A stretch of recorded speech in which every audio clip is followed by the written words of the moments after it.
Hey kids, so this time around the assignment is going to be based around loops, in particular the for loop.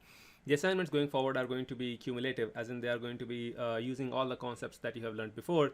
That is to say, you would be using for if-else conditions, you may be using Boolean, you may be using compound statements, and so on and so forth. Right. So without further ado, let's move over and look at the assignment that you will be doing this time. Okay, so this time around, you're supposed to do one single assignment that will have essentially one single project, I should say, that will have multiple elements. Okay, I want you to fully understand the details of the loop.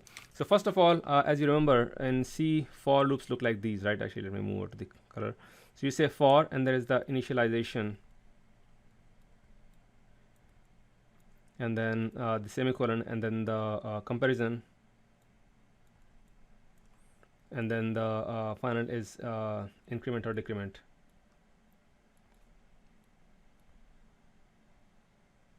Right, and after that a curly brace starts and a curly brace finishes, and here is the body of the loop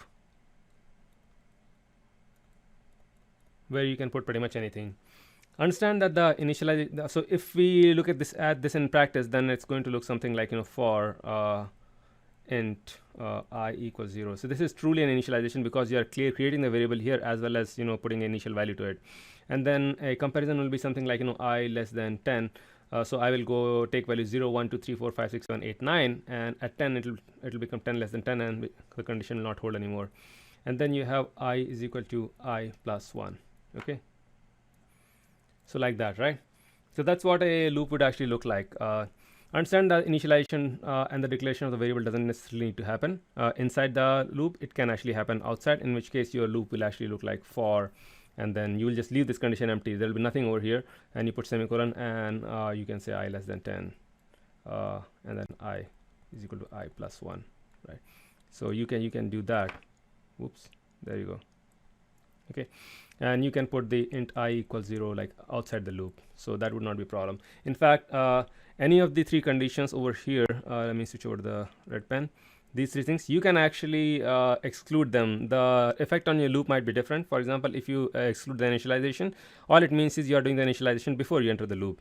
The comparison usually is there so that your loop finally finishes. If there is no condition there, period, like as in there is no condition whatsoever in the comparison section, then your loop will keep on running and running and running without stopping. And then increment and decrement is there primarily because that's what we expect. You can put any valid statement over here actually, and it would not be a problem. Increment and decrement are traditionally the most common scenarios that we are using. So given all of that, your homework is essentially fourfold. You will be writing like 4 small things in one single project. And first of all, okay, let me see. So first thing is put the loop variable, put the loop variable outside the loop, and try to use it in the loop and in and out of the loop. Okay, and see if this succeeds. Then as a corollary to this one, basically put the loop variable right in the initialization, as in put loop variable in initialization section, like as in initialize it. Sorry, Z-A-T-I-N. My spelling is getting weird. Put loop variable in initialization section, and then after that, try to use it outside. Try to use it outside loop, and see what happens. This will actually not work, but you have to try it and see and come up with a hypothesis on why it's not working. Okay, that's the first thing. And then the second one is, remember, all of this is actually in a single project, so you don't need to keep creating in your projects. The second one is print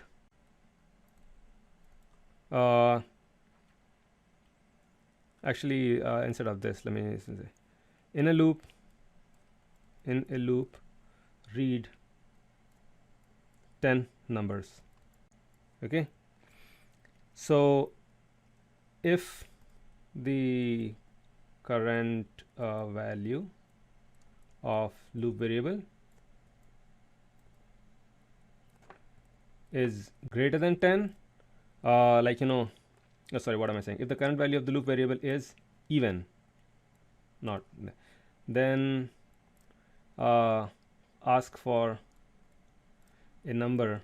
Ask for a number as in, hey, C in. Essentially, you are asking the user for input. Ask for a number greater than 10 and print it.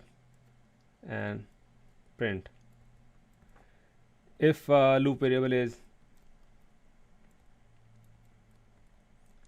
less than 10, on the other hand, what am I saying again? Is odd. Then ask for number less than 10 and print it. Make sense? So it's pretty straightforward. If the current value, the loop variable goes from 0, 1, 2, 3, 4, 5, 6, 7, 8, 9, 10. If the loop variable is, let's say, 3, then that's an odd number. So, ask for a number that is less than 10 and print it. If the variable is on the hand, something like even, which is number 4, then ask for a number greater than 10 and print it.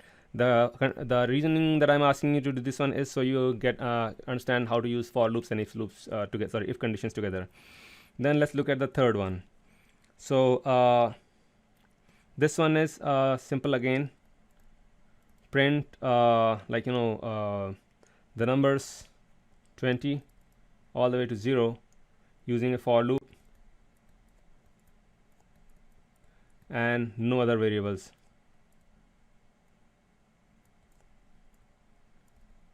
Right? I mean, I remember I said that over here you can have increment or decrement here. So this time around you'll be decrementing. So you'll be going from 20, 19 and so on and so forth to 0 and printing, just so you can get used to the fact that loop variables don't necessarily always go ahead. They also actually go back.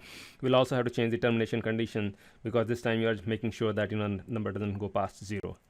And the final one, and this is the most interesting one, is like I want you to print tables. So essentially mathematical in math multiplication tables.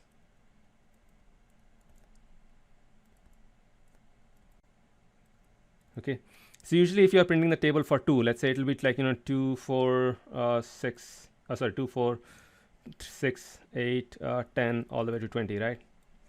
So 3 will be like 3, 36, and then 9 and all the way to 30, like that.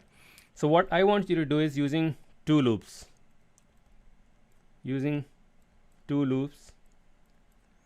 one inside another, and two loop variables, hence because you have two loops, so you have two loop variables. I want you to essentially print all the tables to print multiplication tables from essentially like I would say 2 all the way to 10. Okay, so you should print something like, eventually you will essentially print one number on a line, so it will be like 2, 4, 6 blah blah blah, and then 20, and then it will go past, and then you'll print like 3, 6, 9, like that. Okay, all the way to the remember, you will have to use two loops. You will have to put one loop inside another, and you will have to go over the loops. So figure that out. If you have any difficulty, send us a mail, but I think this should be fairly straightforward. This is just so you get used to loops inside loop. So essentially you will have one loop over here, and then you will have another loop over here. Okay, finish the assignment and submit it on the OneDrive that I shared, and good luck.